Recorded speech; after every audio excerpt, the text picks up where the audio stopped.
மரக்காணம் அருகே பள்ளி மாணவியை கர்ப்பமாக்கிய முதியவரை போக்சோ சட்டத்தின் கீழ் போலீசார் கைது செய்தனர். மரக்காணம் அருகே உள்ள கிராமத்தை சார்ந்த மாணவி ஒருவர் அரசு பள்ளியில் 12ஆம் வகுப்பு படித்து வருகிறார். அந்த மாணவிக்கு திடீரென்று வயிற்று வலிப்பதாக பெற்றோரிடம் கூறியுள்ளார். இதனையடுத்து மாணவியை பெற்றோர் அரசு மருத்துவமனைக்கு அழைத்து சென்றனர். அங்கு மாணவியை பரிசோதித்த மருத்துவர்கள் மாணவி கர்ப்பமாக இருப்பதாக தெரிவித்தனர். இதனை கேட்ட பெற்றோர் அதிர்ச்சியடைந்தனர். இதுகுறித்து கோட்டக்குப்பம் அனைத்து மகளிர் போலீசில் பெற்றோர் புகார் அளித்தனர்.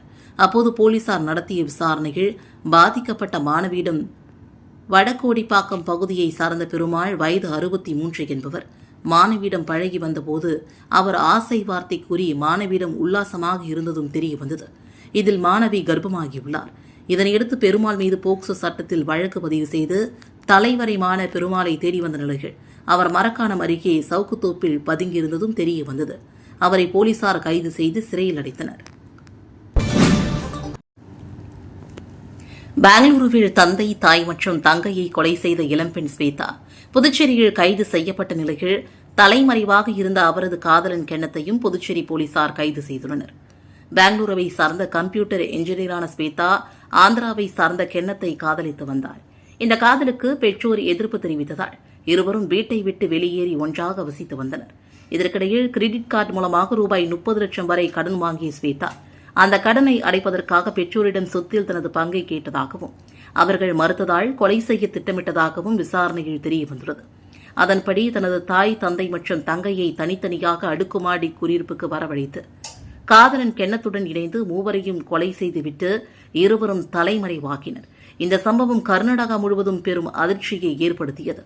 இதனையடுத்து புதுச்சேரியில் ரோந்து பணியில் இருந்த உருளையன்பேட்டை குற்றப்பிரிவு போலீசார் பேருந்து நிலையம் அருகே சந்தேகத்திற்கிடமாக நின்றிருந்த ஸ்வேதாவை பிடித்து விசாரித்தபோது அவர் பெங்களூர் மூவர் கொலை வழக்கில் தேடப்பட்டு வந்தவர் என்பதும் தெரியவந்தது.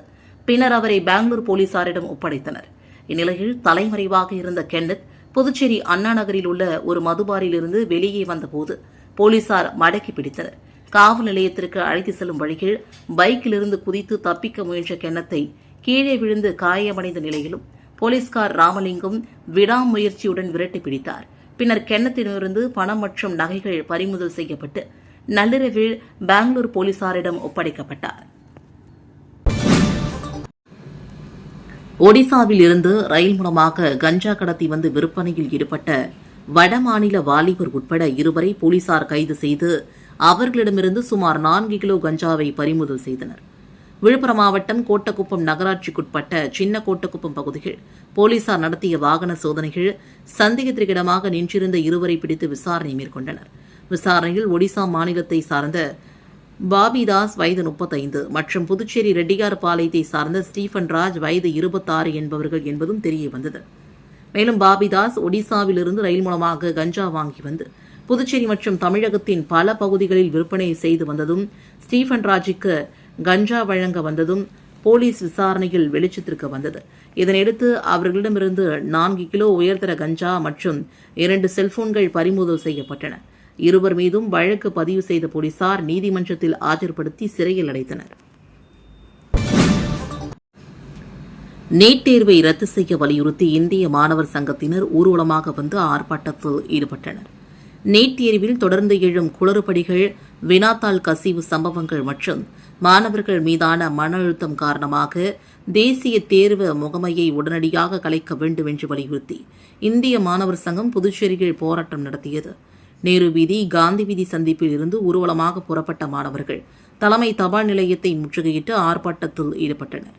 நீட் தேர்வால் மாணவர்கள் உயிரிழக்கும் சம்பவங்கள் அதிகரித்து வருவதாக குற்றம் சாட்டிய அவர்கள் இதற்கு மத்திய அரசே பொறுப்பேற்க வேண்டும் என்றும் மத்திய கல்வி அமைச்சர் தர்மேந்திர பிரதாபன் பதவி விலக வேண்டும் என்றும் கோரிக்கை விடுத்தனர். மேலும் நீட் தேர்வை ரத்து செய்ய வேண்டும், புதிய மொழிக் கொள்கையை புதுச்சேரிக்கு விலக்களிக்க வேண்டும், இந்தி திணிப்பை கைவிட்டு பிரெஞ்சு மொழி கற்பித்தலை தொடர்ந்து உறுதி செய்ய வேண்டும் என்றும் வலியுறுத்தினர். இந்த போராட்டத்தில் மாநில செயலாளர் பிரவீன்குமார், துணைத் தலைவர் அகிலா உள்ளிட்ட நிர்வாகிகள் மற்றும் 50க்கும் மேற்பட்ட மாணவர்கள் கலந்து கொண்டனர். பூரணாங்குப்பத்தில் புதுப்பிக்கப்பட்டு வந்த 400 ஆண்டுகள் பழமை வாய்ந்த மொழியின் குளத்தை மத்திய நிதியமைச்சர் நிர்மலா சீதாராமன் திறந்து வைத்தார். புதுச்சேரி அரியங்குப்பம் கொம்யூன் பகுதிக்குட்பட்ட பூரணாங்குப்பத்தில் தன்னார்வ தொண்டு நிறுவனங்கள், தொழில் நிறுவனங்கள் மற்றும் ஊர் பொதுமக்கள் ஆகியோரின் பங்களிப்புடன் சீரமைக்கப்பட்டுள்ள 400 ஆண்டுகள் பழமை வாய்ந்த மொழியன் குளத்தை மத்திய நிதியமைச்சர் நிர்மலா சீதாராமன் திறந்து வைத்து கிராம மக்கள் பயன்பாட்டிற்கு அர்ப்பணித்தார். பின்னர் குளக்கரையில் மரக்கன்றுகளை நட்ட மத்திய நிதியமைச்சர் நிர்மலா சீதாராமன் குளத்தை சீரமைக்க நிதி வழங்கிய பல்வேறு தொண்டு நிறுவனங்கள், தொழில் நிறுவனங்கள், சமூக அமைப்புகள் மற்றும் ஊர் பொதுமக்களுக்கு நினைவு பரிசுகளை வழங்கி கௌரவித்தார். இந்த விழாவில் துணைநிலை ஆளுநர் கைலாசநாதர் மற்றும் முதலமைச்சர் ரங்கசாமி ஆகியோர் சிறப்புரையாற்றினர். அமைச்சர் ராஜசேகரன், பாராளுமன்ற மாநிலங்களவை உறுப்பினர் செல்வகணபதி, சட்டமன்ற உறுப்பினர் ராமு, ஜோஸ் சார்லஸ் மார்டின், பாஜக மாநில தலைவர் ராமலிங்கம், முன்னாள் சபாநாயகர் செல்வம் ஆகியோர் கலந்து கொண்டு சிறப்பித்தனர். மேலும் உள்ளாட்சித்துறை இயக்குநர் ஆதர்ஷ், செய்தி மற்றும் விளம்பரத்துறை இயக்குநர் சுரேஷ்ராஜ் ஆகியோர் விழாவில் கலந்து கொண்டனர். புதுச்சேரியில் புதுப்பிக்கப்பட்ட 100 ஆண்டு பழமை வாய்ந்த கலங்கரை விளக்கத்தை மத்திய நிதியமைச்சர் நிர்மலா சீதாராமன் திறந்து வைத்தார். புதுச்சேரி கடற்கரை சாலையில் உள்ள புதுப்பிக்கப்பட்ட 100 ஆண்டு பழமை வாய்ந்த கலங்கரை விளக்கம் திருவிழா நடைபெற்றது. நிகழ்ச்சியில் மத்திய நிதியமைச்சர் நிர்மலா சீதாராமன் தலைமை தாங்கி கலங்கரை விளக்கத்தை திறந்து வைத்தார். நிகழ்ச்சியில் ஆளுநர் கைலாசநாதன், முதலமைச்சர் ரங்கசாமி, அமைச்சர் மல்லாடி கிருஷ்ணராவ், MP செல்வகணபதி, விக்னேஷ் கண்ணன், சட்டமன்ற உறுப்பினர் தலைமை செயலர் சரசோகான், மத்திய சரக்கு மற்றும் சேவை வரி ஆணையராக அதிகாரிகள், காவல்துறை அதிகாரிகள் கலந்து கொண்டனர். தொடர்ந்து விழாவில் பேசிய முதல்வர் ரங்கசாமி, மத்திய அரசின் உதவி இல்லை என்றால் வளர்ச்சி என்பது குறைவாக இருக்கும். நல்ல கல்வி, மருத்துவம், குடிதண்ணீர், உள்கட்டமைப்பு மேம்படுத்த அனைத்து நடவடிக்கையும் எடுத்து வருகிறோம். நிதியமைச்சர் புதுச்சேரி மீது அக்கறை கொண்டவர் என்றார். ஊதியத்தை உயர்த்தி வழங்க வலியுறுத்தி எலக்ட்ரிக் பேருந்து ஓட்டுநர்கள், நடத்துனர்கள் திடீர் வேலைநிறுத்த போராட்டத்தில் ஈடுபட்டதால் பயணிகள் கடுமையாக பாதிக்கப்பட்டனர். புதுவை அரசின் நிறுவனமான புதுவை சாலை போக்குவரத்து கழகத்தின் PRTC சார்பில் எலக்ட்ரிக் பேருந்துகள் இயக்கப்படுகின்றன.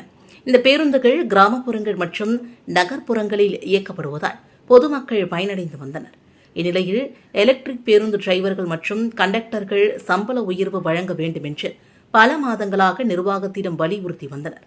ஆனால் அவர்களுக்கு சம்பள உயர்வு வழங்கப்படவில்லை. இந்நிலையில் சம்பள உயர்வு வழங்க கோரி எலக்ட்ரிக் பேருந்து டிரைவர்கள் மற்றும் கண்டக்டர்கள் இன்று பேருந்துகளை இயக்காமல் திடீர் போராட்டத்தில் ஈடுபட்டனர். இதனால் நகர்ப்புறம் மட்டுமின்றி கிராமப்புற மக்கள் பெரிதும் அவதியடைந்தனர். புதுச்சேரியில் 5 பேரிடம் ரூபாய் 1.48 லட்சம் மோசடி செய்து தொடர்பாக சைபர் கிரைம் போலீசார் விசாரணை மேற்கொண்டு வருகின்றனர். புதுச்சேரி லாஸ்பேட் பகுதியை சார்ந்த ஆண்நபர் ஒருவர் லோன் குறித்த விளம்பரம் ஒன்றை பார்த்துள்ளார். சிறிது நேரம் கழித்து மர்ம நபர் ஒருவர் மேற்கூறிய நபரை தொடர்பு கொண்டு குறைந்த வட்டியில் லோன் தருவதாக கூறியுள்ளார். இதனை நம்பி மேற்கூறிய நபரும் விண்ணப்பத்திற்கான செயலாக்க கட்டணத்தை ரூபாய் 78,000 அனுப்பி ஏமாந்திருக்கிறார். மேலும் முதலேற்பட்டையை சார்ந்த ஆண் நபரின் வங்கிக் கணக்கிலிருந்து அவருக்கு தெரியாமல் ரூபாய் 41,000 எடுக்கப்பட்டிருக்கிறது. முதலேற்பட் பகுதியை சார்ந்த ஆண் நபர் முகநூலில் வந்த முதலீடு தொடர்பான விளம்பரத்தை கிளிக் செய்து அதில் வந்த லிங்க் மூலமாக ரூபாய் 17,000 முதலீடு செய்து ஏமாந்திருக்கிறார். புதுவையை சார்ந்த ஆண் நபர் ரூபாய் 1,600, முத்தியால்பேட்டையை சார்ந்த ஆண் நபர் ரூபாய் 10,000 என மோசடி கும்பலிடம் ஏமாந்திருக்கின்றனர். மேற்கூறிய நபர்கள் மொத்தமாக ரூபாய் 1.48 லட்சத்தை இழந்திருக்கிறார்கள். பாதிக்கப்பட்டவர்கள் தனித்தனியாக புதுச்சேரி சைபர் கிரைம் காவல் நிலையத்தில் புகார் அளித்துள்ளனர். இதன் அடிப்படையில் போலீசார் விசாரணை மேற்கொண்டு வருகின்றனர். எய்ட்ஸ் கட்டுப்பாடு நிறுவன திட்ட இயக்குநரை பதவி நீக்கம் செய்ய வலியுறுத்தி தலித் அமைப்பினர் ஆர்ப்பாட்டத்தில் ஈடுபட்டனர். புதுச்சேரி மாநில எய்ட்ஸ் கட்டுப்பாடு நிறுவனத்தின் திட்ட இயக்குநர் டாக்டர் அருள் விசாகனை பதவி நீக்கம் செய்ய வலியுறுத்தி புதுச்சேரி மாநில தலித் பழங்குடி இயக்கங்களின் கூட்டமைப்பு மற்றும் சமூக நல அமைப்புகள் சார்பில் மிஷன் வீதியில் கண்டன ஆர்ப்பாட்டம் நடைபெற்றது. திட்ட இயக்குநர் மீது நிர்வாக சீர்கேடு, சாதிய பாகுபாடு, பெண் அதிகாரிகளுக்கு துன்புறுத்துதல், மருந்து கொள்முதல் முறைகேடு உள்ளிட்ட பல்வேறு குற்றச்சாட்டுகள் முன்வைக்கப்பட்டன. மேலும் அவரது செயல்பாடுகளால் நிறுவனத்தின் பணிகள் பாதிக்கப்பட்டு மத்திய அரசு நிதி முறையாக பயன்படுத்தவில்லை என்று போராட்டக்காரர்கள் தெரிவித்தனர். எனவே சம்பந்தப்பட்ட அதிகாரி மீது உடனடி விசாரணை நடத்தி சட்டப்பூர்வ நடவடிக்கை எடுத்து பதவியிலிருந்து நீக்க வேண்டும் என்றும் அவர்கள் வலியுறுத்தினர். உப்பளம் தொகுதிக்குட்பட்ட தமிழ்தாய் நகரில் உள்ள பொறாக்குளத்தை மேம்படுத்துவது தொடர்பாக தற்காலிக சபாநாயகர் அன்பழகன் அதிகாரியுடன் ஆய்வு மேற்கொண்டார். புதுச்சேரி உப்பளம் தொகுதிக்குட்பட்ட தமிழ்தாய் நகரில் உள்ள பொறாக்குளத்தை துருவாரி அழகுபடுத்த வேண்டுமென்ற பொதுமக்களின் கோரிக்கையை தொடர்ந்து உப்பளம் தொகுதி சட்டமன்ற உறுப்பினரும் தற்காலிக சபாநாயகருமான அன்பழகன் அதிகாரிகளுடன் நேரில் சென்று ஆய்வு மேற்கொண்டார். ஆய்வின் போது தலைமை பொதுப்பணித்துறை செயற்பொறியாளர் வீரசெல்வம், நீர்ப்பாசனத்துறை செயற்பொறியாளர் ராஜ்குமார் ஆகியோர் உடனிருந்தனர். குளத்தை துருவாறுதல், சுற்றுப்புறத்தை அழகுபடுத்துதல், பொதுமக்கள் நடைபயிற்சி மேற்கொள்ள 4 புறமும் நடைபாதை அமைத்தல், திருவிழா காலங்களில் தெப்ப உற்சவம் நடத்தும் வசதி ஏற்படுத்துதல் மற்றும் மண்டபம் அமைத்தல் உள்ளிட்ட பணிகளை மேற்கொள்ள அதிகாரிகளுக்கு அன்பழகன் அறிவுறுத்தினார். இந்த நிகழ்வில் அதிமுக நிர்வாகிகள் மற்றும் அப்பகுதி பொதுமக்கள் பலரும் கலந்து கொண்டனர். புதுச்சேரி காமராஜர் நகர் தொகுதிக்குட்பட்ட ஜீவா நகர் அங்கன்வாடி மையத்திற்கு நிரந்தரமாக தனி ஆசிரியை நியமிக்க வேண்டும் என்று லட்சிய ஜனநாயக கட்சியின் சார்பில் கோரிக்கை வைக்கப்பட்டுள்ளது. புதுச்சேரி காமராஜர் நகர் தொகுதிக்குட்பட்ட ஜீவா நகரில் அங்கன்வாடி மையத்தில் குழந்தைகள் படிப்பதற்கு போதிய இடவசதி இல்லாததுடன் மையத்தில் வெளிப்புறத்தில் ஆக்கிரமிப்புகளும் இருப்பதாக அப்பகுதி மக்கள் லட்சிய ஜனநாயக கட்சியின் தலைவரும் காமராஜர் நகர் தொகுதியின் சட்டமன்ற உறுப்பினருமான ஜோஸ் சார்லஸ் மார்டினிடம் புகார் தெரிவித்தனர். இதனையடுத்து அவரது அறிவுறுத்தலின்படி காமராஜர் நகர் தொகுதி குறை தீர்க்கும் குழு உறுப்பினர் ஷாஷிதா மற்றும் மகளிரணி செயலாளர் மணிமேகலை ஆகியோர் அங்கன்வாடி மையத்திற்கு நேரில் சென்று ஆய்வு மேற்கொண்டனர். பின்னர் சம்பந்தப்பட்ட துறை அதிகாரிகளிடம் தொலைபேசியின் மூலமாக தொடர்பு கொண்டு அங்கன்வாடியில் குழந்தைகள் சிரமமின்றி வருவதற்கான வசதிகளை உடனடியாக ஏற்படுத்த வேண்டும் என்றும், முதியோர் மற்றும் பயனாளிகளுக்காக வைக்கப்பட்டுள்ள பொருட்களை வேறு இடத்திற்கு மாற்ற வேண்டும் என்றும், வெளிப்புற ஆக்கிரமிப்புகளை அகற்ற நடவடிக்கை எடுக்க வேண்டும் என்றும் வலியுறுத்தினார். மேலும் ஜீவா நகர் அங்கன்வாடி மையத்திற்கு நிரந்தரமாக தனி ஆசிரியை நியமிக்க வேண்டும் என்றும் அதிகாரிகளிடம் கோரிக்கை விடுத்தனர். புதுச்சேரி காமராஜர் நகர் தொகுதிக்குட்பட்ட தேவிகி நகர் பகுதியில் பாதாள சாக்கடையில் ஏற்பட்ட அடைப்பை சரி செய்ய உதவிய சட்டமன்ற உறுப்பினர் ஜோஸ் சார்லஸ் மார்டின் அவர்களுக்கு அப்பகுதி மக்கள் நன்றி தெரிவித்தனர். புதுச்சேரி காமராஜர் நகர் தொகுதிக்குட்பட்ட தேவிகி நகர் பகுதியில் பாதாள சாக்கடையில் அடைப்பு ஏற்பட்டு பல நாட்களாக சுத்தம் செய்யப்படாமல் இருந்ததாக அப்பகுதி மக்கள் லட்சிய ஜனநாயக கட்சியின் தலைவரும் காமராஜர் நகர் தொகுதியின் சட்டமன்ற உறுப்பினருமான ஜோஸ் சார்லஸ் மார்டினிடம் புகார் தெரிவித்தனர். இதனையடுத்து சட்டமன்ற உறுப்பினர் ஜோஸ் சார்லஸ் மார்டின் சம்பந்தப்பட்ட துறை அதிகாரிகளுக்கு உடனடியாக தகவல் தெரிவித்து நடவடிக்கை எடுக்க அறிவுறுத்தினார். இதன் அடிப்படையில் அதிகாரிகள் மற்றும் பணியாளர்கள் சம்பவ இடத்திற்கு சென்று ஆய்வு மேற்கொண்டனர். பின்னர் அடைப்பு ஏற்பட்டிருந்த பகுதி கண்டறியப்பட்டு பாதாள சாக்கடை சுத்தம் செய்யப்பட்டது. மேலும் பாதுகாப்பு கருதி புதிய மூடியும் அமைக்கப்பட்டது. மக்கள் புகார் தெரிவித்த உடனடியாக நடவடிக்கை எடுத்து பிரச்சினைக்கு தீர்வு காணப்பட்டதால் அப்பகுதி பொதுமக்கள் மகிழ்ச்சியடைந்து லட்சிய ஜனநாயக கட்சியின் தலைவரும் காமராஜர் நகர் தொகுதியின் சட்டமன்ற உறுப்பினருமான ஜோஸ் சார்லஸ் மார்டினுக்கு நன்றி தெரிவித்தனர். இளைஞர்களை மையமாக கொண்டு தனது அமைப்பு பணிகளை விரிவுபடுத்தி வருவதாக லட்சிய ஜனநாயக கட்சியின் தலைவர் திரு ஜோஸ் சார்லஸ் மார்டின் அவர்கள் செய்தியாளர்களிடம் தெரிவித்தார். புதுச்சேரி பூர்ணாங்குப்பம் கிராமத்தில் அமைந்துள்ள சுமார் 400 ஆண்டுகள் பழமையான 2 ஏக்கர் பரப்பளவு கொண்ட மொழியன் குளத்தின் புனரமைப்பு பணிகள் நிறைவடைந்ததை அடுத்து அதனை மத்திய நிதியமைச்சர் நிர்மலா சீதாராமன் திறந்து வைத்தார். நிகழ்ச்சியில் குள புனரமைப்பிற்காக மார்டின் குழும அறக்கட்டளை சார்பில் ரூபாய் 2 லட்சம் நிதியுதவி வழங்கப்பட்டிருந்தது. லட்சிய ஜனநாயக கட்சியின் தலைவர் மற்றும் காமராஜர் நகர் தொகுதியின் சட்டமன்ற உறுப்பினருமான ஜோஸ் சார்லஸ் மார்டின் அவர்கள் நிகழ்ச்சியில் கலந்து கொண்டதுடன் இத்திட்டத்தில் பங்களித்ததற்காக மத்திய நிதியமைச்சர் நிர்மலா சீதாராமன் அவர்களிடமிருந்து நினைவு பரிசை பெற்றார்.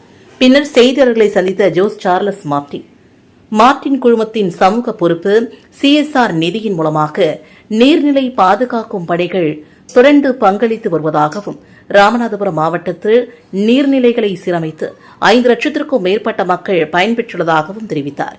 அதேபோன்று புதுச்சேரியிலும் ஆக்கிரமிப்பு மற்றும் அடைப்புகளால் பாதிக்கப்பட்டுள்ள நீர்நிலைகளை ஆய்வு செய்து நிர்மல் ராகவன் அறக்கட்டளை மற்றும் மார்டின் அறக்கட்டளை இணைந்து விரிவான நீர்நிலை மேம்படுத்த திட்டத்தை செயல்படுத்த நடவடிக்கை மேற்கொள்ளப்பட்டு வருவதாகவும் கூறினார். புதிதாக அமைந்துள்ள அரசியல் அமைச்சர்களுக்கு விரைவில் இலாக்காக்கள் ஒதுக்கப்படும் என்ற நம்பிக்கை இருப்பதாகவும், இதன் பின்னர் மக்கள் நலத் திட்டங்களை மேலும் வேகமாக முன்னெடுக்க முடியும் என்றும் அவர் கூறினார். மேலும் பூட்டானின் இயற்கை பாதுகாப்பு மற்றும் நிலையான வளர்ச்சி திட்டங்கள் நேரில் ஆய்வு செய்துள்ளதாகவும், அதிலுள்ள சிறந்த நடைமுறைகளை புதுச்சேரியில் செயல்படுத்தும் நோக்கில் முயற்சிகள் மேற்கொள்ளப்பட்டு வருவதாகவும் தெரிவித்தார். தமிழகத்தில் இளைஞர்கள் மாற்று அரசியலை எதிர்பார்த்து வருவதாக குறிப்பிட்ட அவர், லட்சிய ஜனநாயக கட்சியும் இளைஞர்களை மையமாக கொண்டு தனது அமைப்பு பணிகளை விரிவுபடுத்தி வருவதாக தெரிவித்தார். மேலும் சட்டப்பேரவை கூட்டத்திற்கு பிறகு மக்கள் நலன் சார்ந்த அனைத்து முக்கிய பிரச்சினைகளையும் தொடர்ந்து எழுப்பி மக்களுக்கு தேவையான தகவல்களை வெளிப்படையாக வழங்குவோம் என்றும் உறுதியளித்தார். புதுச்சேரி பாஜக சார்பில் கருப்பு தினத்தை முன்னிட்டு விளக்க பொதுக்கூட்டம் மாநில தலைவர் ராமலிங்கம் தலைமையில் நடைபெற்றது. புதுச்சேரி பாஜக கட்சியின் சார்பில் நெருக்கடி நிலை காலத்தில் நடைபெற்ற ஜனநாயக மீறல்கள் மற்றும் மக்களுக்கு நேர்ந்த அவலங்களை எடுத்துரைக்கும் பொதுக்கூட்டம் தனியார் ஹோட்டலில் மாநில தலைவர் ராமலிங்கம் தலைமையில் நடைபெற்றது. இந்த நிகழ்ச்சியில் அமைச்சர் நமச்சிவாயம், முன்னாள் சட்டப்பேரவைத் தலைவர் செல்வம் ஆகியோர் கலந்து கொண்டனர். சிறப்பு விருந்தினராக தமிழ்நாடு சேவா பாரதி மாநில பொதுச் செயலாளர் இளங்குமரன் சம்பத் கலந்து கொண்டு சிறப்புரையாற்றினர். கூட்டத்தில் பேசிய இளங்குமரன் சம்பத் 1975 ஆண்டு ஜூன் 25 அன்று முன்னாள் பிரதமர் இந்திரா காந்தி தலைமையிலான காங்கிரஸ் அரசு நாட்டில் அவசர நிலையை பிரகடனம் செய்ததன் மூலமாக ஜனநாயக உரிமைகள் பறிக்கப்பட்டன என்றும் கருத்து சுதந்திரம் மற்றும் ஊடக சுதந்திரம் கடுமையாக கட்டுப்படுத்தப்பட்டன என்றும் குறிப்பிட்டார். மேலும் ஆயிரக்கணக்கான அரசியல் தலைவர்கள், சமூக ஆர்வலர்கள் மற்றும் பொதுமக்கள் சிறையில் அடைக்கப்பட்டு பல்வேறு கொடுமைகளுக்கு உள்ளான வரலாற்று நிகழ்வுகளை பொதுமக்கள் மற்றும் கட்சி நிர்வாகிகள் மத்தியில் விரிவாக எடுத்துரைத்தார். நிகழ்ச்சியின் போது நெருக்கடி நிலை காலத்தில் வாழ்ந்த மூத்த நிர்வாகிகளுக்கு மாநில தலைவர் ராமலிங்கம், அமைச்சர் நமச்சிவாயம் மற்றும் முன்னாள் சட்டப்பேரவைத் தலைவர் செல்வம் ஆகியோர் சால்வை அணிவித்து மரியாதை செலுத்தினர். இந்த நிகழ்ச்சியில் மாநில பொதுச் செயலாளர் மோகன்குமார், லட்சுமி நாராயணன், துணைத் தலைவர்கள் ரத்னவேல், ஜெயலட்சுமி உட்பட மாநில மாவட்ட தொகுதிக்குட்பட்ட 300க்கும் மேற்பட்டோர், பல்வேறு நிர்வாகிகள் கலந்து கொண்டனர். புதுச்சேரி லாஸ்பேட்டை சட்டமன்ற உறுப்பினர் அலுவலகத்தை முதலமைச்சர் ரங்கசாமி திறந்து வைத்தார். புதுச்சேரி லாஸ்பேட்டை சட்டமன்ற உறுப்பினர் அலுவலக திறப்பு விழா இன்று நடைபெற்றது. இதில் முதலமைச்சர் ரங்கசாமி சிறப்பு விருந்தினராக கலந்து கொண்டு ரிப்பன் வெட்டி அலுவலகத்தை திறந்து வைத்தார். தொடர்ந்து அமைச்சர் சிவக்கொழுந்துவை அவரது இருக்கைகள் அமர வைத்து பொன்னாடை அணிவித்து வாழ்த்தினார்.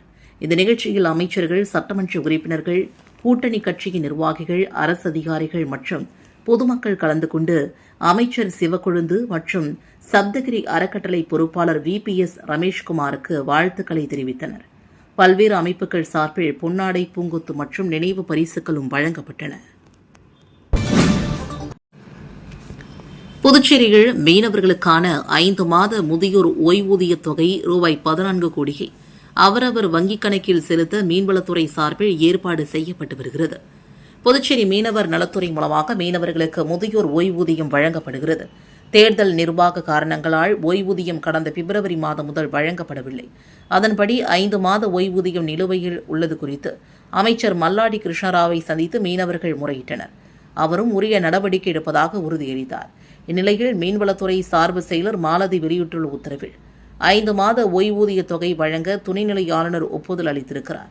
புதுச்சேரி யூனியன் பிரதேசத்தை சார்ந்த 9702 மீனவ பயனாளிகளுக்கு ₹13.75 கோடி வழங்க அவர் ஒப்புதல் அளித்திருக்கிறார். இதன்படி நிதி ஒதுக்கீடு செய்யப்பட்டுள்ளது. கருவூலக அதிகாரிகளால் பயனாளிகளின் வங்கிக் கணக்கில் 5 மாத ஓய்வூதியம் செலுத்தப்படும் என்றும் அதில் குறிப்பிடப்பட்டுள்ளது. கோர்க்காடு அரசு பள்ளியில் வில்லுப்பாட்டு மூலமாக போதைப்பொருள் விழிப்புணர்வு நிகழ்ச்சி நடைபெற்றது. புதுச்சேரி கோர்க்காடு அரசு மேல்நிலைப் பள்ளியின் சார்பில் போதைப்பொருள் தடுப்பு விழிப்புணர்வு நிகழ்ச்சி நடைபெற்றது. இதன் ஒரு பகுதியாக எல்லையம்மன் கோவில் அருகே வில்லுப்பாட்டு மற்றும் தெருமுனை பிரசாரம் நடத்தப்பட்டு போதைப்பொருள் பயன்பாட்டின் தீமைகள் குறித்து பொதுமக்களுக்கு, மாணவர்களுக்கும் விழிப்புணர்வு ஏற்படுத்தப்பட்டது. பள்ளியின் தலைமை ஆசிரியர் திருக்காமேஸ்வரன் தலைமையில் நடைபெற்ற இந்த நிகழ்ச்சியில் துணை முதல்வர் முரளி வழி நடத்தினார். தமிழ் ஆசிரியர்கள் ஏற்பாடு செய்த வில்லுப்பாட்டு நிகழ்ச்சி அனைவரின் கவனத்தையும் ஈர்த்தது. நிகழ்ச்சியில் மாணவர்கள் மற்றும் பெற்றோர்கள் திரளாக கலந்து கொண்டனர். கதிர்காமம் அரசு பெண்கள் மேல்நிலைப் பள்ளியில் நாப்கின் தானியங்கி இயந்திரத்தை சட்டமன்ற உறுப்பினர் அழகானந்தம் தொடங்கி வைத்தார். புதுச்சேரி கதிர்காமம் அரசு பெண்கள் மேல்நிலைப் பள்ளியில் மாணவிகளின் சுகாதார நலனை மேம்படுத்தும் நோக்கில் நிறுவப்பட்ட நாப்கின் தானியங்கி இயந்திரத்தை சட்டமன்ற உறுப்பினர் அழகு என்கின்ற அழகானந்தம் தொடங்கி வைத்தார். பள்ளியில் பயிலும் ஏழை எளிய மாணவிகள் பயன்பெறும் வகையில் பள்ளியின் பெற்றோர், ஆசிரியர் கழக நிர்வாகிகளின் நிதி உதவியுடன் நாப்கின் வெட்டிங் மிஷின் பள்ளி நூலகத்தை நிறுவப்பட்டது. இதன் திறப்பு நிகழ்ச்சியில் பள்ளியின் முதல்வர் டாக்டர் மோகன பிரசாத் மற்றும் ஆசிரியர்கள் முன்னிலை வகித்தனர். நிகழ்ச்சிக்கு தலைமை தாங்கிய சட்டமன்ற உறுப்பினர் அழகானந்தம் தானியங்கி நாப்கின் எந்திரத்தை இயக்கி வைத்து மாணவிகளின் பயன்பாட்டிற்கு அர்ப்பணித்தார். இந்த எந்திரத்தின் மூலமாக மாணவிகள் ₹2 நாணயத்தை செலுத்தி ஒரு நாப்கினை பெற்றுக் கொள்ளலாம்.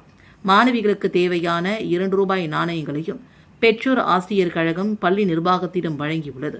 தேவைப்படும் மாணவிகள் பள்ளி தலைமை ஆசிரியரிடம் நாணயங்களை பெற்று தானியங்கி எந்திரத்தின் மூலமாக நாப்கினை பெற்றுக்கொள்ளலாம் என்றும் தெரிவிக்கப்பட்டது. கடைகளில் ரூபாய் 5ற்கு விற்பனை செய்யப்படும் நாப்கினை மாணவிகள் எளிதாகவும் தடையின்றி பெறும் வகையில் இந்த ஏற்பாடு செய்யப்பட்டுள்ளதாக பள்ளி நிர்வாகம் தெரிவித்தது. மாணவிகளின் சுகாதார மேம்பாடு மற்றும் மாதவிடாய் சுகாதார விழிப்புணர்வை கருத்தில் கொண்டு அவர்களுக்கு இலவசமாக நாப்கின் கிடைக்க வேண்டும் என்ற நோக்கத்துடன் இந்த திட்டம் செயல்பட்டுள்ளதாக ஆசிரியர்கள் கூறினர். இந்த நிகழ்ச்சியில் பள்ளியின் ஆசிரியர்கள், பெற்றோர் ஆசிரியர் கழக நிர்வாகிகள், மாணவிகள், அழகு அறக்கட்டளை நிர்வாகிகள் மற்றும் பலரும் கலந்து கொண்டு நிகழ்ச்சியில் சிறப்பித்தனர். புதுச்சேரி காவல்துறை சார்பில் சர்வதேச போதைப்பொருள் எதிர்ப்பு தினத்தையொட்டி நடந்த காவல்துறை மராத்தான் போட்டியை டிஐஜி சத்யசுந்தரம் கொடியசைத்து தொடங்கி வைத்தார். சர்வதேச போதைப்பொருள் எதிர்ப்பு தினத்தை முன்னிட்டு புதுச்சேரி கடற்கரை சாலையில் காவல்துறை சார்பில் மராத்தான் போட்டி நடைபெற்றது. போட்டியை இணை காவல்துறை டிஐஜி சத்யசுந்தரம் மற்றும் முதுநிலை காவல் கண்காணிப்பாளர் கலைவாணன் ஆகியோர் கொடியசைத்து தொடங்கி வைத்தனர். இதில் காவல்துறை அதிகாரிகள் மற்றும் பணியாளர்கள் கலந்து கொண்டு போதைப்பொருள் ஒழிப்பு குறித்து விழிப்புணர்வை ஏற்படுத்தும் வகையில் ஓட்டினர். போட்டியில் வெற்றி பெற்றவர்களுக்கு பாராட்டு சான்றிதழ்கள் மற்றும் கோப்பைகள் வழங்கப்பட்டன. நிகழ்ச்சிக்கான ஏற்பாடுகளை போதை தடுப்பு பிரிவு காவல்துறையினர் செய்திருந்தனர்.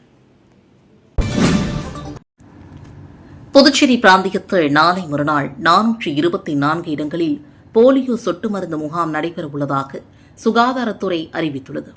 இது தொடர்பாக சுகாதாரத்துறை இயக்குநர் டாக்டர் செவ்வேல் வெளியிட்டுள்ள செய்திக்குறிப்பில், புதுச்சேரி யூனியன் பிரதேசத்தில் நாளை மறுநாள் காலை 7 மணி முதல் மதியம் 3 மணி வரை 5 வயதுக்குட்பட்ட அனைத்து குழந்தைகளுக்கும் தீவிர போலியோ சொட்டு மருந்து வழங்கப்பட உள்ளது.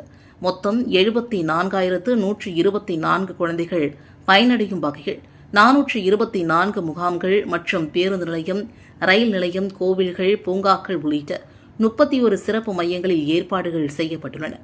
பெற்றோர் தவறாமல் குழந்தைகளுக்கு போலியோ சொட்டு மருந்து அளித்து போலியோ இல்லா சமூகத்தை உருவாக்க ஒத்துழைக்குமாறு சுகாதாரத்துறை இயக்குநர் டாக்டர் செவ்வேல் வேண்டுகோள் விடுத்துள்ளார்.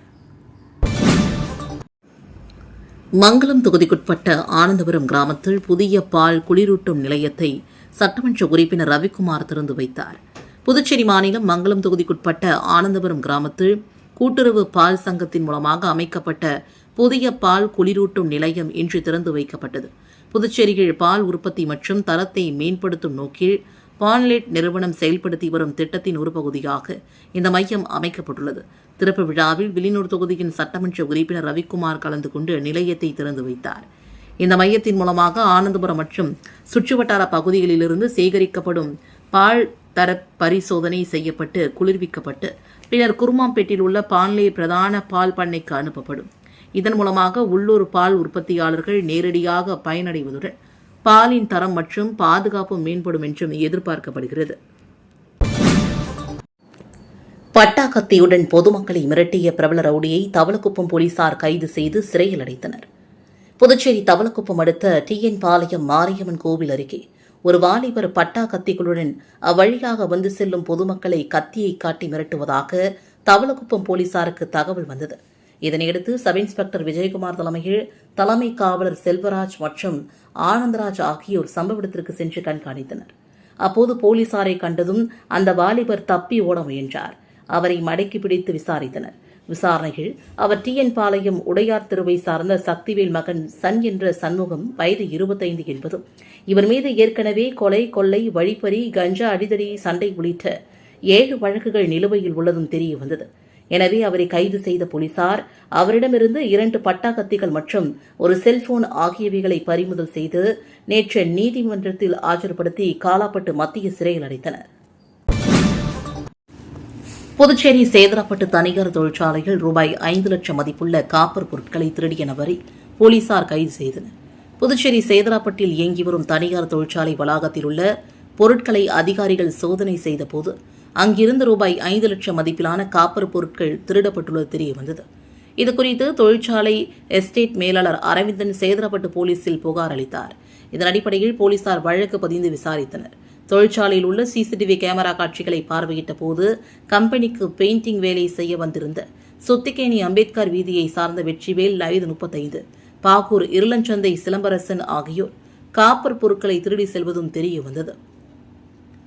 இதனையடுத்து போலீசார் சுத்திகேணியை சார்ந்த வெற்றிவேலை கைது செய்து அவரிடமிருந்து 26 கிலோ காப்பர் பொருட்களை பறிமுதல் செய்த போலீசார் வெற்றிவேலை நீதிமன்றத்தில் ஆஜர்படுத்தி காலாப்பட்டு சிறையில் அடைத்தனர். மேலும் சிலம்பரசனை போலீசார் தேடி வருகின்றனர். லாஸ்பேட்டை ஹெலிபேட் மைதானத்தில் எதிர்வரும் 28ஆம் தேதி திருமலை திருப்பதி ஸ்ரீனிவாச திருக்கல்யாணம் நடைபெற உள்ளதாக விழாக்குழு தெரிவித்துள்ளது. புதுச்சேரி லாஸ்பேட்டை ஹெலிபேட் மைதானத்தில் வரும் 28ஆம் தேதி திருமலை திருப்பதி ஸ்ரீனிவாச பெருமாளின் திருக்கல்யாண உற்சவம் வெகு விமர்சையாக நடைபெறவுள்ளது. இந்த நிகழ்ச்சியை திருமலை திருப்பதி தேவஸ்தானத்தின் கல்யாண உற்சவ திட்டமும் புதுச்சேரி ஸ்ரீவாரி திருக்கல்யாண சேவா டிரஸ்டும் இணைந்து நடத்துகின்றன. இதுகுறித்து சேவா டிரஸ்ட் தலைவரும் முன்னாள் அமைச்சருமான லட்சுமி நாராயணன் தெரிவித்ததாவது: திருக்கல்யாண உற்சவத்திற்காக திருமலையில் இருந்து உற்சவர் சிலைகள் 27ஆம் தேதி இரவு புதுச்சேரிக்கு கொண்டு வரப்பட உள்ளன. பின்னர் அவை லாஸ்பேட்டில் உள்ள விவேகானந்தா மேல்நிலைப் பள்ளியில் பக்தர்கள் தரிசனத்திற்காக தங்க வைக்கப்படும். தொடர்ந்து 28ஆம் தேதி ஹெலிபேட் மைதானத்தில் நடைபெறும் ஸ்ரீனிவாச திருக்கல்யாண நிகழ்ச்சியில் ஆயிரக்கணக்கான பக்தர்கள் கலந்து கொள்ள உள்ளனர். இந்த நிகழ்வில் பக்தர்கள் அனைவரும் கலந்து கொண்டு ஸ்ரீனிவாச பெருமாளின் அருளை பெறுமாறு அழைப்பு விடுக்கப்பட்டுள்ளது. மேலும் உற்சவருக்கு வருகை தரும் பக்தர்கள் மற்றும் பொதுமக்களின் வசதிக்காக புதுச்சேரி புதிய பேருந்து நிலையத்திலிருந்து லாஸ்பேட்டை ஹெலிபேட் மைதானம் வரை சிறப்பு பேருந்து சேவைகள் இயக்கப்பட உள்ளதாகவும் அவர் தெரிவித்தார். இந்த சந்திப்பின் போது MP செல்வகணபதி உட்பட நிர்வாகிகள் உடனிருந்தனர். தமிழக முதலமைச்சர் விஜய் பிறந்தநாளையொட்டி தமிழக வெற்றிக் கழகம் சார்பில் பிறந்த குழந்தைகளுக்கு பேபி கிட் வழங்கப்பட்டது. தமிழ்நாடு முதலமைச்சரும் தமிழக வெற்றிக் கழகத்தின் தலைவருமான விஜயின் 52வது பிறந்தநாளை முன்னிட்டு புதுச்சேரி மாநிலம் அரியாங்குப்பம் தொகுதி தமிழக வெற்றிக் கழகம் சார்பில் பிறந்த குழந்தைகள் மற்றும் அவர்களது தாய்மார்களுக்கு நலத்திட்ட உதவிகள் வழங்கப்பட்டன. ஊரக வளர்ச்சி மற்றும் நீர்வளத்துறை அமைச்சரும் தமிழக வெற்றிக் கழகத்தின் பொதுச் செயலாளருமான ஆனந்த் அறிவுறுத்தலின்படியும் மாநில செயலாளர் சரவணன் வழிகாட்டுதலின்படியும் அரியாங்குப்பம் தொகுதியின் தமிழக வெற்றிக் கழகம் சார்பில் இந்த நிகழ்ச்சி ஏற்பாடு செய்யப்பட்டது. தொகுதி தலைமை நிர்வாகி வசந்தராஜா, கிளை நிர்வாகிகள் ரவி பிரகாசம் மற்றும் வினோத்ராஜ் ஆகியோரின் ஏற்பாட்டில் ராஜீவ்காந்தி மகப்பேறு மற்றும் குழந்தைகள் மருத்துவமனை மற்றும் இந்திரா காந்தி அரசு மருத்துவமனைகளில் விஜயின் பிறந்தநாளன்று பிறந்த குழந்தைகளுக்கு பேபி கிட் மற்றும் தாய்மார்களுக்கு தேவையான அத்தியாவசிய பொருட்கள் வழங்கப்பட்டன. கனகன் ஏரி அருகே அமைந்துள்ள ஸ்ரீ முக்கூடல் ராஜகணபதி ஆலய மகா கும்பாபிஷேக விழாவில் திரளான பக்தர்கள் கலந்து கொண்டு சுவாமி தரிசனம் செய்தனர். உழவர்கரை ஸ்ரீ சத்யசாய் நகர் கனகன் ஏரியில் அமைந்துள்ள அருள்மிகு ஸ்ரீ முக்கூடல் ராஜகணபதி ஆலயத்தின் மகா கும்பாபிஷேக விழா இன்று பக்தி பரவசத்துடன் நடைபெற்றது. யாகசாலை பூஜைகள் மற்றும் வேத மந்திரங்களுடன் கோபுர கலசங்களுக்கு புனித நீர் அபிஷேகம் செய்யப்பட்டது. விழாவில் சட்டமன்ற உறுப்பினர்கள் அழகானந்தம், AKD ஆறுமுகம் உள்ளிட்டோர் கலந்து கொண்டு வழிபட்டனர். சுற்றுவட்டார பகுதிகளிலிருந்து திரளான பக்தர்கள் தரிசனம் செய்து புனித நீரை பெற்று சென்றனர். விழா பக்தர்களிடையே ஆன்மீக உற்சாகத்தை ஏற்படுத்தியது.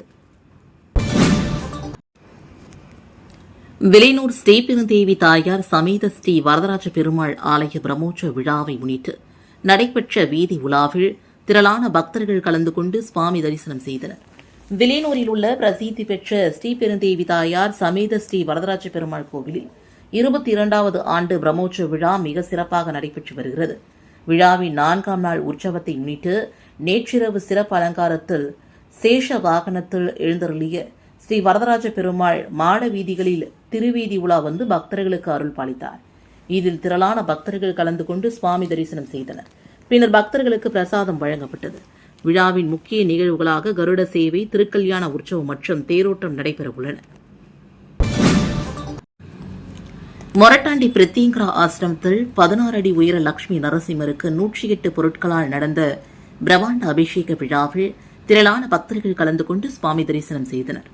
மொரட்டாண்டியில் அமைந்துள்ள 72 அடி உயர வரலாற்று சிறப்புமிக்க அதர்வான பத்ரகாளி பிரித்திங்கரா ஆசிரமத்தில் 16 அடி உயரம் கொண்ட அருள்மிகு லட்சுமி நரசிம்மர் சுவாமிக்கு சுவாதி நட்சத்திரத்தை முன்னிட்டு இன்று சிறப்பு மகா அபிஷேக விழா பக்தி பரவசத்துடன் நடைபெற்றது.